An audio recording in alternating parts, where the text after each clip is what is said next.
Sound off for Chesterfield.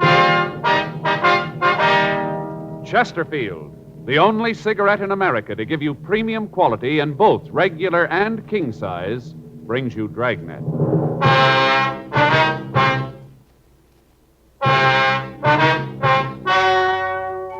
Ladies and gentlemen, the story you are about to hear is true. The names have been changed to protect the innocent.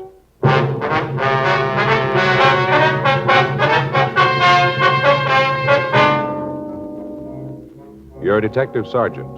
You're assigned to forgery detail. A check forger has been hitting the merchants in your city. From the M.O. she uses, you know she's an expert. You've got a description. Your job, get her.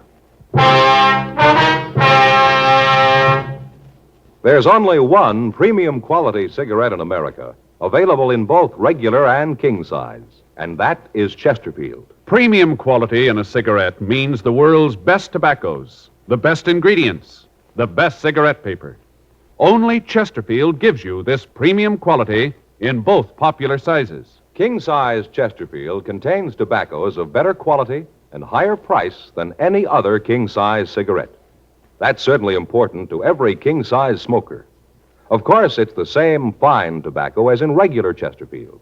There is absolutely no difference, except that king size Chesterfield is larger, contains so much more of these premium quality tobaccos that you get more than a fifth longer smoke from king size Chesterfield. Yes, the modern way to sell cigarettes is the Chesterfield way.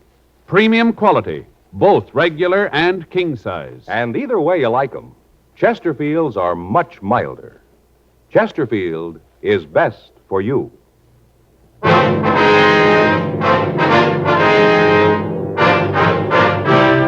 Dragnet, the documented drama of an actual crime. For the next 30 minutes, in cooperation with the Los Angeles Police Department, you will travel step by step on the side of the law through an actual case transcribed from official police files.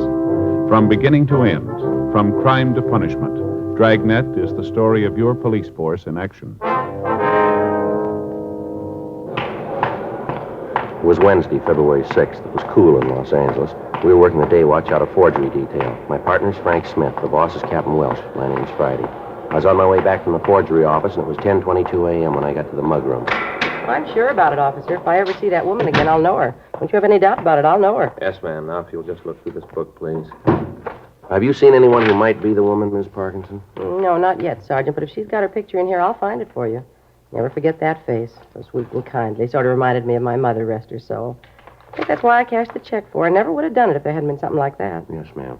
I wonder if you'd mind running over it again for us. Might have been something you forgot, maybe? No. I wouldn't forget anything about her, but I can tell you about it if you'd like. All right, fine, Miss Parkinson. If you just start at the beginning again. Fine. Would you mind calling me Ethel? I don't much care for formality. Feel better when people call me by my given name. Yes, ma'am. If you go right ahead, please.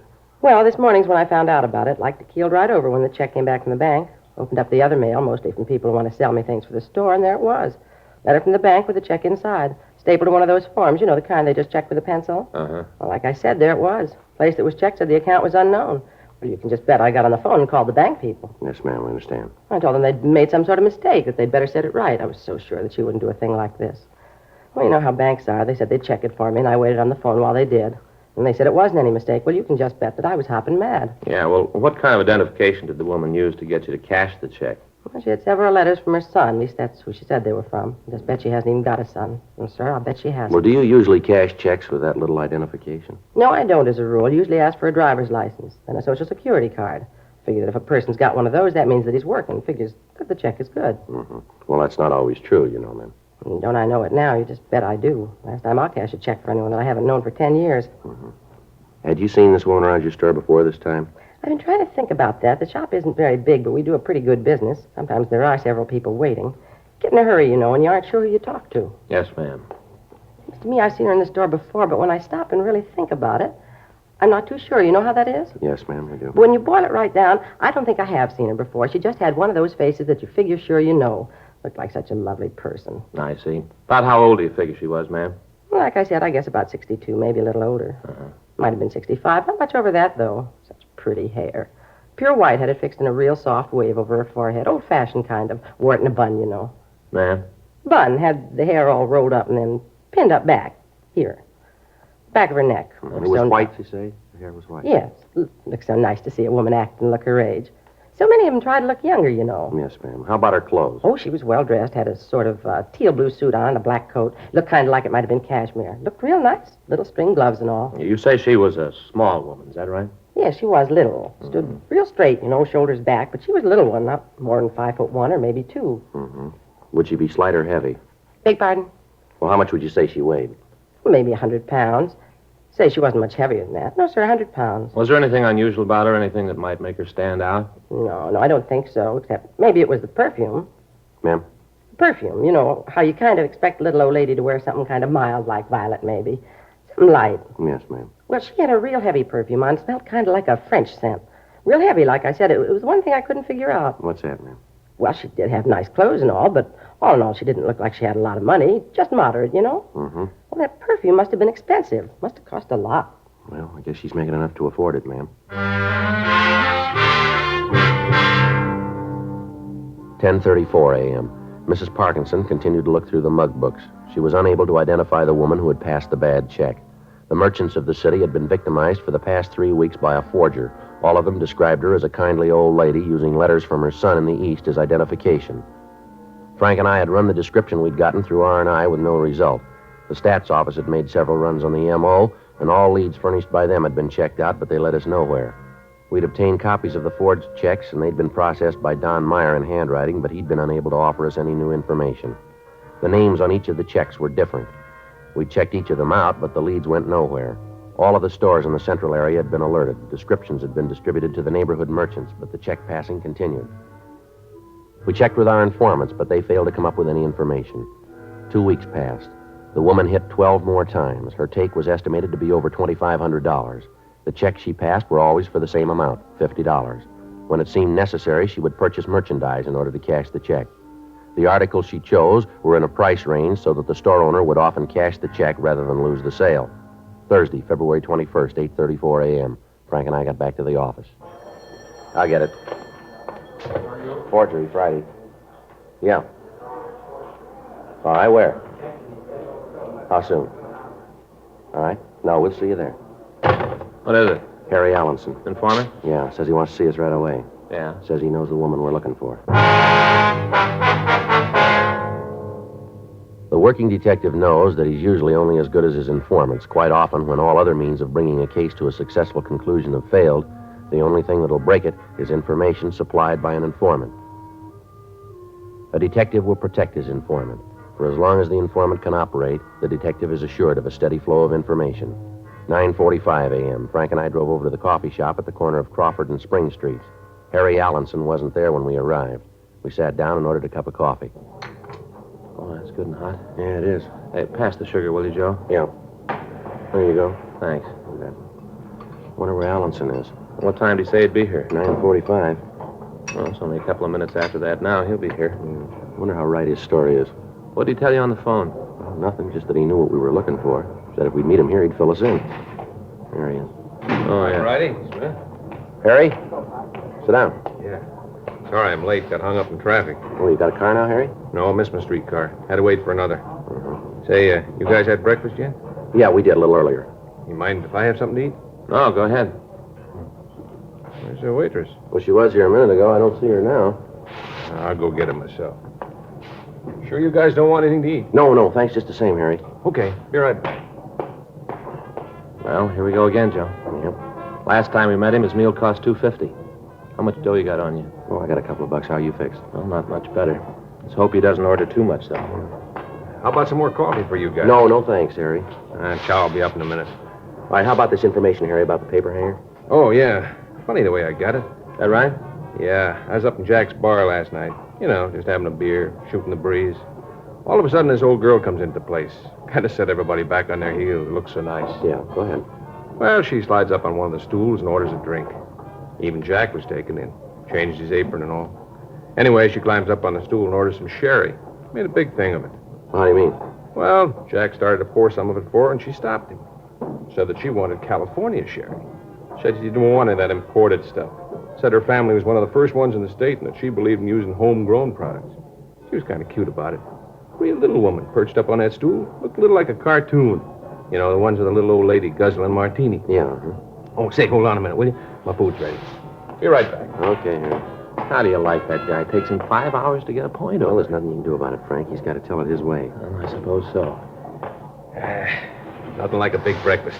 I always say if you stoke up in the morning, you got it made for the day. Yeah, that's right, Harry. Farm breakfast, they call this. Tell you, that's eating. Oh, look at that sausage. Fried real good. I like it when it's like a rock. Can't stand pork that hasn't been cooked enough. Yeah. You want to go on with the story? Oh, yeah. Don't mind if I eat, do you? Got a big day today. A lot of things to do. No, you go right ahead, Harry. All right. Well, like I said, this old broad ordered the sherry. Uh-huh. Well, time went on. She must have had 3 or 4 of them. Yeah. A couple other guys came in, and I moved over to make room for them. Ended up sitting right next to the woman. Say, pass the ketchup, will you? Oh, yeah. Here you go. Eggs aren't much good without a lot of ketchup. Gives them real flavor. Yeah, Harry, could you get to the point maybe a little sooner? Oh, well, first off, I noticed this perfume this broad's wearing.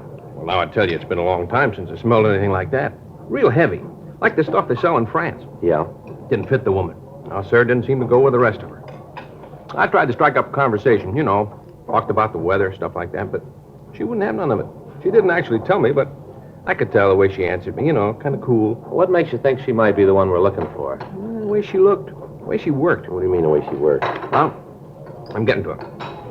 Anyway, after she's had the sherry, she reached into her purse to pay for him. Fumbles around in it for a while. Well, I couldn't help seeing what was in it, you know, what was sitting right next to her and all. Yeah, sure. Well, she don't come up with any money. And she starts going through her pockets. Still can't find any money. Finally, she asked Jack. Who's that, the bartender? Yeah, Jack. He owns the place. She asked him if he'll cash a check. Yeah. Well, now I ask you. Either one of you guys know Jack? No, I don't think we do, Harry. No, I don't. Well, Jack wouldn't cash a check for the treasurer of the country.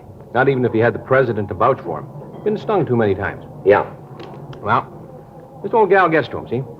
I can see him start to go. He kind of hems and haws around all the time. He's trying to figure out a nice way to say no to her. Mm-hmm. Finally, he just ups and says it. Well, right after he kind of waits and expects her to tell him off for being so mean to somebody like her, but she doesn't. Just kind of hunches her shoulders and then starts digging in her purse again. Takes everything out, puts it on the bar. Yeah. Now, it happens that her driver's license is lying right there on the bar in front of me. Couldn't help but read it, you know. Yeah, we know. Well, I saw her name, and I asked her if she'd let me buy the wine for her. Mm-hmm. What'd she say to that? Well, when I called her by name, she acted kind of startled, like she didn't expect it, and then she kind of smiled and said she was financially embarrassed at the moment. Something about coming away from the house without any money, but she said she thought it'd be very sweet of me if I'd take care of the tab. So I paid Jack the money, and I asked her if she'd like another one. She said she didn't think so, and then she got all her stuff together and put it back into her purse and thanks me. Then she got up and left. Yeah, well, what was the name on the driver's license? Do you remember that? Yeah. Got it written down here someplace. After she left, Jack and me got to talking about her, and then it hit me that she might be the one you're looking for. So I jotted down the name. You ever see this woman before, Harry? No, never laid eyes on her before she walked into Jack's last night. Now, here it is. Mm-hmm, thanks. Yeah, that's the name at the top of the paper. Right under, that's her address. The name on the piece of paper was Lillian Halstead. It was a new name in the case. It gave an address out near Bel Air. Frank and I called the name into R&I, but they had no record on anyone answering that description. We paid the check and thanked Harry Allenson for the information, and then we drove out to the address. It was a large house just off Sunset Boulevard. Mrs. Halstead wasn't in, but the maid told us that we'd find her husband at the Halstead School of Dramatic Arts. She gave us the address, and Frank and I drove out to the school. It was located in a large modern building out on Wilshire Boulevard. When we got there, Mr. Halstead was working with the advanced class in the drama section. We took a seat at the rear of the auditorium and waited for him to finish. You gentlemen wish to see me? Yes, sir. You're Mr. Halstead, are you? That's correct. Police officer, sir. This is my partner, Frank Smith. My name's Friday. How do you do? I do. What is it that you'd like to see me about? Well, can you tell us where your wife is, sir? Lillian? Yes. Well, she's out of town. Why? What do you want with her? Well, what if you could describe her for us? Well, certainly, I don't understand what this is all about, Well, though. it's just a routine investigation. Routine? What's that mean? Well, just that we're conducting an investigation and a woman with the same name as your wife came up. We're just checking it out. Now, if you could give us a description of your wife, please. Yes, well, let me see.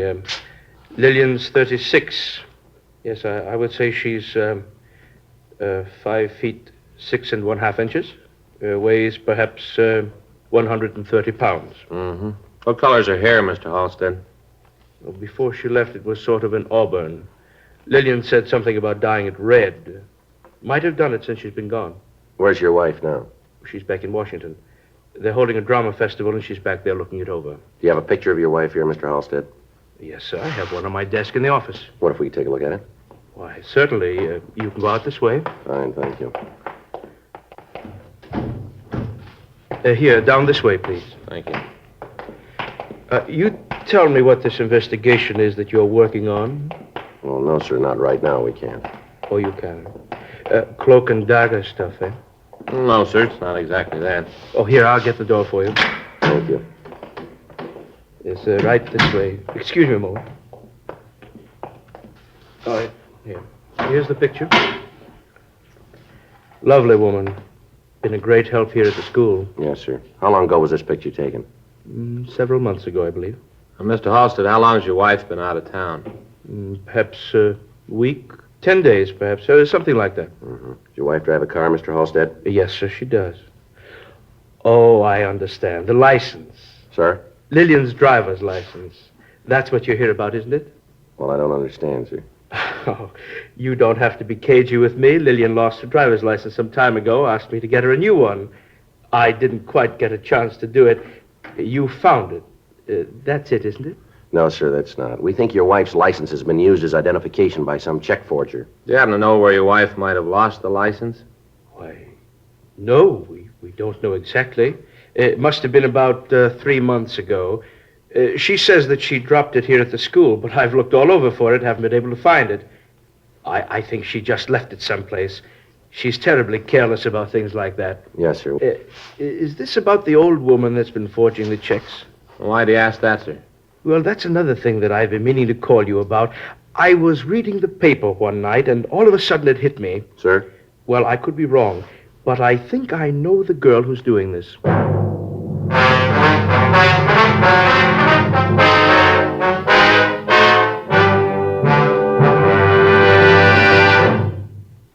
You are listening to Dragnet, the authentic story of your police force in action.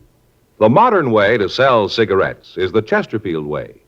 Premium quality in both regular and king size. And we're the only one that does it. We tell you what Chesterfields are made of to give you that premium quality in both popular sizes. Our scientists select the best materials. They select for Chesterfield the world's best tobaccos, blend them just right. And they keep Chesterfields tasty and fresh with the best of moistening agents. Now, here's something else that's completely modern about Chesterfield. People smoke Chesterfield, and we tell you what happens, scientifically but simply. A medical specialist is making regular bi-monthly examinations of a group of people from various walks of life. 45% of this group have smoked Chesterfield for an average of over 10 years. After 8 months, the medical specialist reports that he observed no adverse effects on the nose, throat, and sinuses of the group from smoking Chesterfield. I'd say that means real mildness. And finally, we ask you to try Chesterfield and prove what we say. Chesterfield is best for you. They're much milder to give you all the pleasure that the modern cigarette can give.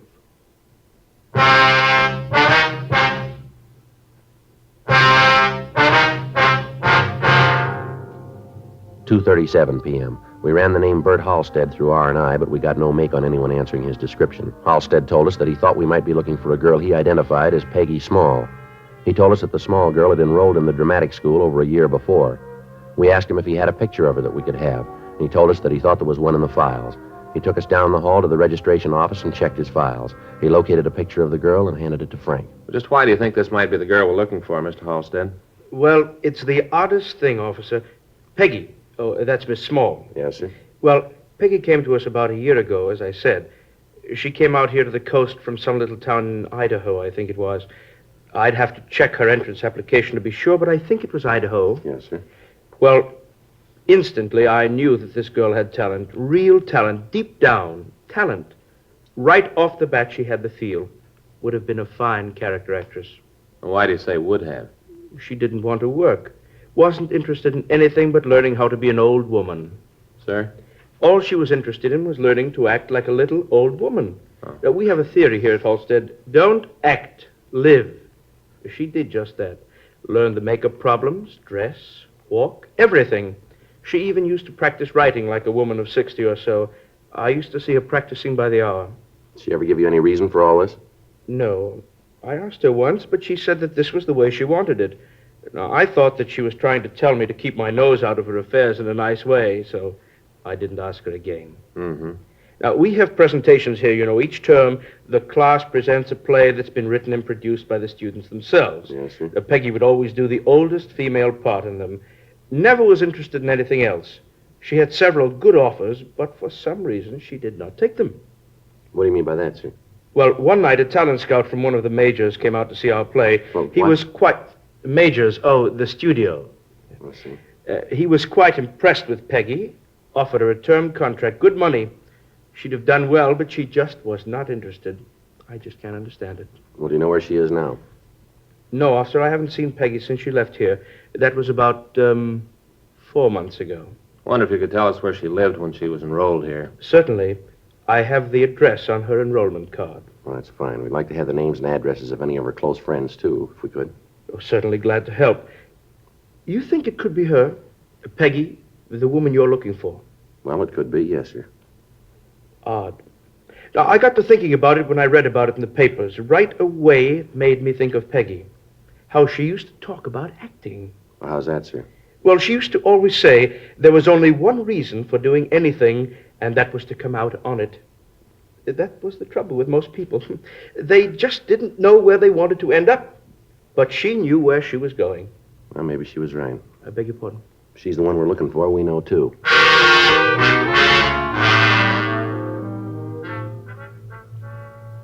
3:12 p.m. We got Peggy Small's address from Mr. Halstead, and then we went back to the office. We ran the name through R&I, but there was no record on the girl.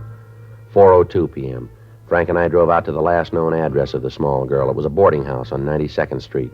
Peggy Small wasn't in, but the landlady told us that she usually didn't get back from work until 7 or 7:30. We asked if she knew where the girl worked, but she told us that she didn't. We arranged for a stakeout on the house, and at 4:37 p.m. we checked back into the office. You want to check the book? Right. Anything? Don't think so. There's a call from Faye. Wants to know if I'll be home for dinner. I better give her a call, Joe. Mm-hmm.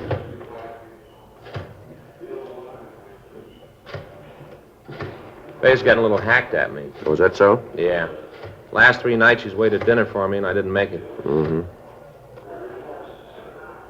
Hello, honey. Yeah. Well, I don't know yet. Yeah? Well, I think so. I know. Well, maybe another hour or so I'll know. Yeah. Okay, honey. Bye.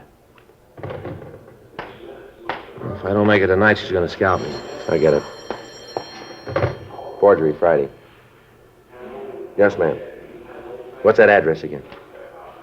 All right. Yes, ma'am, we'll be right there. Well, your dinner's going to have to wait again. Why? Dry goods store out on Main. Forger's there now. In the process of the investigation, the police department had alerted the merchants throughout the city to the method of operation of the woman forger. Thousands of printed circulars had been distributed bearing her description. An artist's conception of the woman had been published in the daily papers, and the drawing had also been broadcast over the local television stations. The clerk in the store we'd gotten the call from had noticed a similarity between a woman waiting to cash a check and the description. From the information we'd gotten on the hot shot, the woman was waiting for an authorization for the check. When Frank and I got to the store, we met a small elderly woman. She produced identification in the form of a driver's license bearing the name Lillian Halstead. Frank and I asked her to go with us to the city hall for questioning. A policewoman was called, and the interrogation started.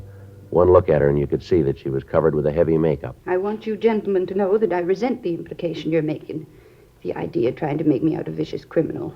Ma'am, we're not trying to embarrass you. We just want to get to the truth here. I'm giving you that. I'm telling you what you want to know. All right, now let's get it over with. What's your name? Lillian Halstead. Is this your driver's license? Yes, it is. Then the thumbprint on it should be yours, too. Is that right? I'd imagine so, yes. Well, then suppose we go down the hall and take your fingerprints and compare it, huh? Now, you look here, young man. I know my rights. You're not dealing with some little schoolgirl this time. I've lived a long time, and I know just exactly what you can do and what you can't do. I know, for instance, that you can't take my fingerprints unless you want to arrest me for something. If you want to make a fool out of yourself to that extent, then you go right ahead and do it. And mark this well, young man. I'll sue you for every nickel you own. I'll let the papers know about this. They'd love to know how you treat old women. They'd just love to know. You ever been mistreated in any way, ma'am? No, and I don't intend to be. There's a man on the way down here, ma'am, the name of Halstead. Wife's name is Lillian Halstead. That driver's license we found in your purse, the one you claim is yours, that's registered to his wife. He's coming down here to tell us that you aren't his wife, that you stole that license, that you were a student in his dramatic school. Now, why don't you save us all a lot of trouble here? Why don't you admit that you're the woman we're looking for, that you're Peggy Small? You're no old woman. Come on, how about it, Miss Small? All right, I lose. Guess I should have known. Mind if I take this wig off? It's kind of warm in here. We've been kind of waiting for it. Go right ahead. It was a good racket while it lasted. Crummy driver's license. I was doing all right as long as I used the letters. They should have been good enough for me. I should have known. What'd you do with the money? I've got it all, every last nickel of it. I almost had enough, too. Enough for what? Leave this lousy town, get out of here, go back east, New York. A couple more pieces of paper and I'd had it made. Could have left. Almost showed him good. Ma'am? Phony town. Months I pounded on doors, talking to agents, casting directors, talking to anybody who'd listen to me, trying to get a job, trying to get a break in pictures. None of them would talk to me, wouldn't even see me, this phony town. Yes, ma'am. They wanted character women. Didn't want any young women, character women. That's what they wanted. Well, I got to be the best of them. They didn't want me the way I am. I didn't want to work any other way, none. Had you fooled, didn't I? Had the whole town fooled. All of them. Phony place. I was going back east, back to New York. They know talent back there. They recognize it. They know whether you're real there or whether you're just a phony. They know it there. Yes, ma'am. We know it here, too.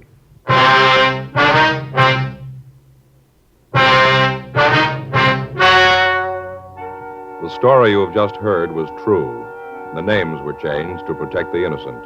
On June 19th, trial was held in Department 89, Superior Court of the State of California, in and for the County of Los Angeles. In a moment, the results of that trial. Now, here is our star, Jack Webb. Thank you, George Fenneman. Friends, only the modern cigarette, Chesterfield, gives you this scientific evidence on the effects of smoking. No adverse effects on the nose, throat, and sinuses of the group from smoking Chesterfields. And only the modern cigarette, Chesterfield, gives you premium quality in both regular and king size. Now, I know Chesterfield is best for me and best for you. Buy 'em, regular or king size. Either way, they're much milder to give you all the pleasure the modern cigarette can give.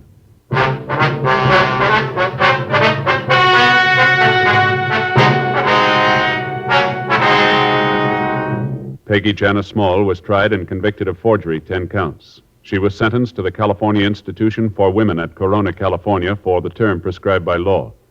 Forgery is punishable by imprisonment for a period of from 1 to 14 years in the state penitentiary. You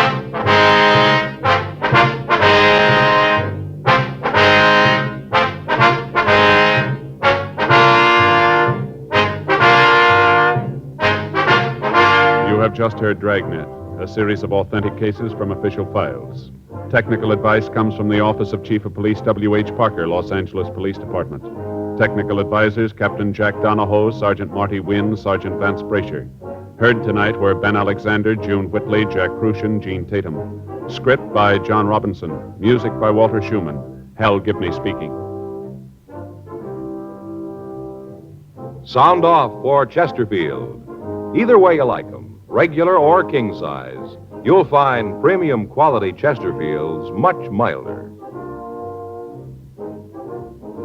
Chesterfield has brought you Dragnet, transcribed from Los Angeles.